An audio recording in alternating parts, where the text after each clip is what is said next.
Hello everyone. हम editorial current affairs को पढ़ रहे थे। तो अब अपना नेक्स्ट टॉपिक है 2021-22 के विभिन्न ऑपरेशन। तो ऑपरेशन से क्वेश्चन पूछे जा सकते हैं, ये काफ़ी इम्पोर्टेंट है। ठीक है, तो ऑपरेशन नारकोस है, ये हमने स्टार्टिंग में देखा था। ऑपरेशन जो नारकोस है वो रेलवे सुरक्षा बल द्वारा स्टार्ट किया गया था। और किस लिए? ये जो रेल के माध्यम से नशीले पदार्थों की तस्करी रोकने के लिए ऑपरेशन चलाया गया था।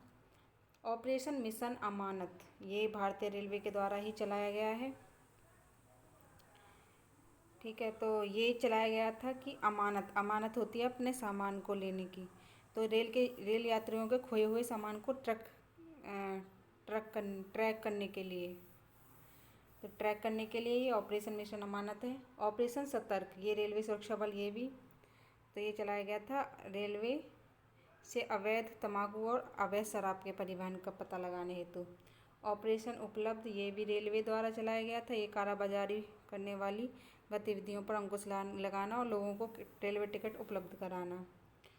फिर है उसके बाद ऑपरेशन गंगा, यहाँ से इम्पोर्टेंट हो जाती हैं चीज़ें। तो ऑपरेशन जो गंगा है वो चलाया गया था केंद्र सरकार द्वारा। रूस यूक्रेन जब युद्ध हो रहा था, तो जब स्टार्ट हुआ था युद्ध, तब यूक्रेन से भारतीय नागरिकों को निकालने के लिए ऑपरेशन गंगा स्टार्ट किया गया था। नेक्स्ट आ जाता है ऑपरेशन परिवर्तन, ये आंध्र प्रदेश पुलिस द्वारा चलाया गया था। भांग की खेती आपूर्ति को ख़त्म करने के लिए विशेष अभियान था ये। ऑपरेशन नन्हे फरिश्ते, ये रेलवे सुरक्षा बल द्वारा चलाया गया था। तो इसमें बोला गया था कि देश भर के रेलवे स्टेशनों से लगभग 1000 से अधिक बच्चों को तस्करी से बचाया गया था। ऑपरेशन आहट, ये चलाया गया था महिलाओं और बच्चों की तस्करी से बचाने के लिए रेलवे द्वारा। ऑपरेशन शरधवा, तो ये क्वेश्चन पूछा जा चुका है। ऑपरेशन शरधवा, तो ये बीएसएफ द्वारा चलाया गया था। ये चलाया गया था राजस्थान में, भारत पाकिस्तान बॉर्डर पे। ऑपरेशन देवी शक्ति, ये विदेश मंत्रालय ने चलाया था। ये अफगानिस्तान में फंसे भारतीय नागरिकों को निकालने के लिए। देखो, ऑपरेशन गंगा पता होना चाहिए, ये रूस और यूक्रेन से हम निकाल रहे थे भारतीयों को। और ऑपरेशन देवी शक्ति ये चलाया गया था अफगानिस्तान के लिए। Operation blue freedom, team CLAW है, ये भारत सरकार ने सियाचिन ग्लेशियर पर चढ़ाई करने के लिए दिव्यांग लोगों की टीम गठित की थी। और दिव्यांग लोगों की सबसे बड़ी टीम के लिए एक नया विश्व रिकॉर्ड ये होगा, ऑपरेशन ब्लू फ्रीडम। ठीक है, नेक्स्ट देख लेते हैं ऑपरेशन नमस्ते। तो ये तो पता ही होगा कि ऑपरेशन नमस्ते भारतीय सेना द्वारा चलाया गया था। ये कोरोना वायरस के संक्रमण से मुक्त रखने के लिए चलाया गया था। ऑपरेशन वंदे भारत, ये चलाया गया था विदेशों से फंसे, जब कोविड चल रहा था तब विदेशों में फंसे लगभग 14,800 भारतीय नागरिकों को घर लाने के लिए।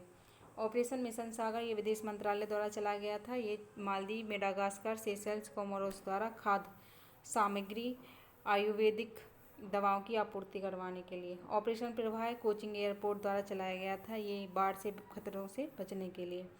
ऑपरेशन ओलिविया चलाया गया था भारतीय तटरक्षक के लिए, ऑपरेशन के ऑलिव रिडलेट कछुओं को बचाने के लिए। ओलिविया तो ऑलिव रिडले टर्टल। ठीक है, ऑपरेशन समुद्र सेतु द्वितीय, ये भारतीय सेना द्वारा चलाया गया था। ऑक्सीजन से भरे कंटेनरों एवं मेडिकल सप्लाई को विदेशों से भारत में तेजी से शिपमेंट करने के लिए।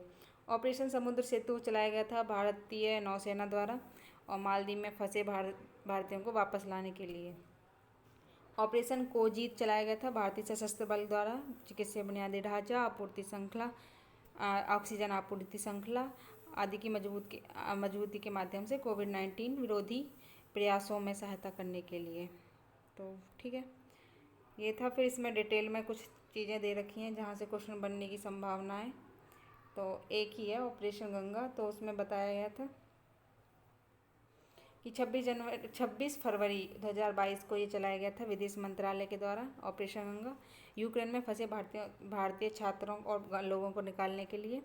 फिर ऑपरेशन गंगा के सफल क्रियान्वयन के लिए केंद्र सरकार ने 4 मंत्रियों को यूक्रेन से सटे पड़ोसी देशों में भेजा था। एक तो किरण रिजिजू को भेजा था स्लोवाकिया में, हरदीप पुरी को भेजा था हंगरी में, जनरल VK सिंह को पोलैंड में भेजा था और ज्योतिरादित्य सिंधिया को रोमानिया में।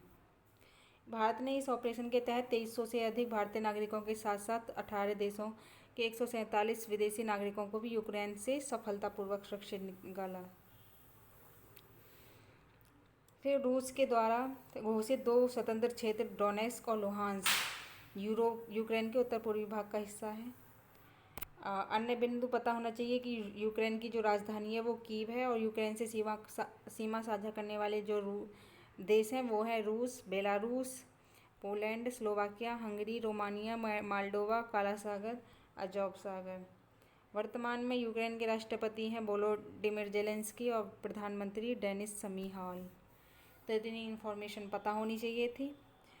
तो ये ऑपरेशन से संबंधित हो गए, कौन कौन से ऑपरेशन चलाए गए थे। तो नेक्स्ट वीडियो में नेक्स्ट टॉपिक। Thank you.